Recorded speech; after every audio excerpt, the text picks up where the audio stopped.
Next on our program, our next inductee is Ron Phelan.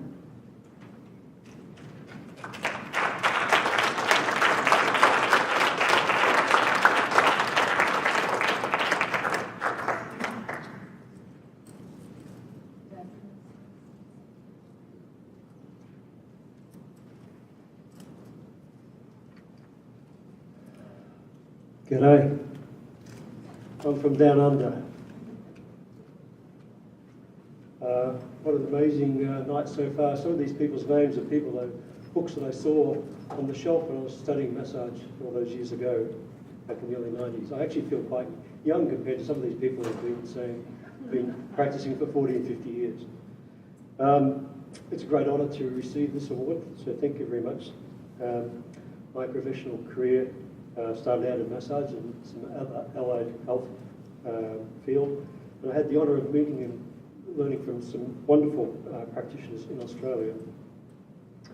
Then in about 1996, my journey changed a little bit, and I was involved in learning the Bowen technique, which you may have heard of, which started in a place called Geelong, which is south of Melbourne. It was a very inspirational teacher, like we've heard here tonight. Lots of people have been inspired by some wonderful teachers, and my first teacher took me to a whole other level.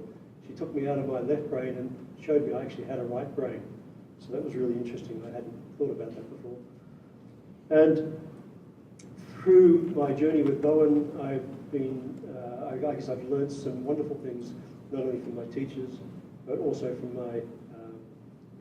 my patients and the people I've subsequently taught over the years.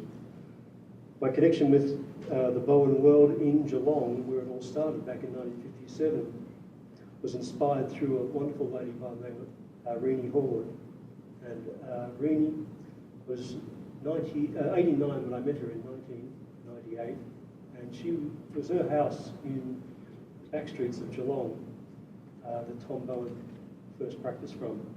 And you can imagine the scene, a married man going to a widow's house and staying there till all the hours in the morning, sometimes up to 3 o'clock in the morning, with people sitting on the fence waiting to go in to see him. Tom was an amazing practitioner.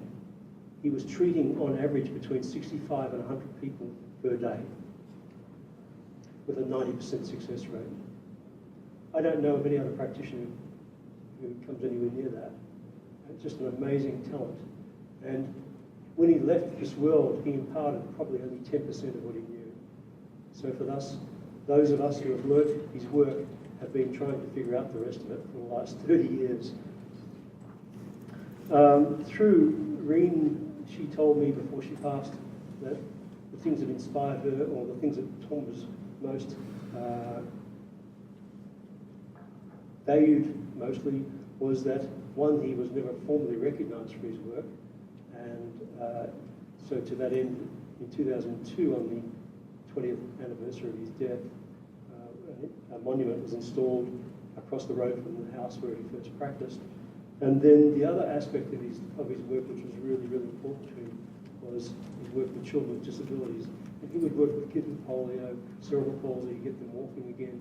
The Children's Hospital in Melbourne would send them down to him, and they couldn't work with them any further. And Tom would get them moving and talking, walking, all amazing stories, just amazing stories.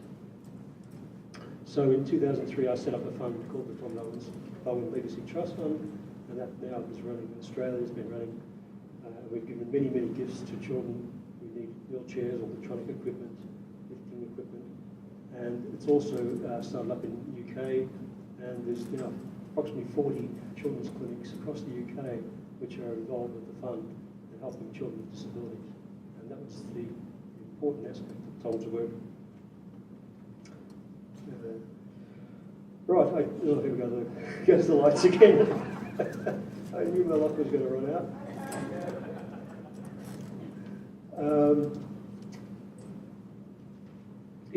Bowen liked massage, and I was a massage therapist for about 6 years, and then Bowen, since then, is just a wonderful technique. And in a world, I guess, that we live in of media hype, confusion, stress, adrenal stress, people living on the edge.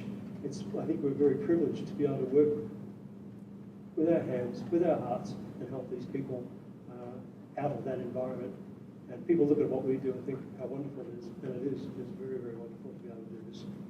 So I'd like to thank everybody for the wonderful stories I've heard tonight. It's been very inspiring. I felt very, very humbled.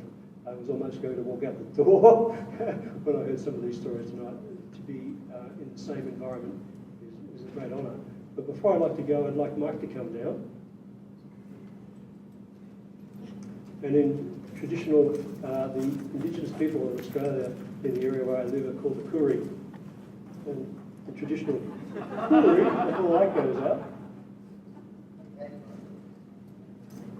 is a gift for you from Australia, buddy.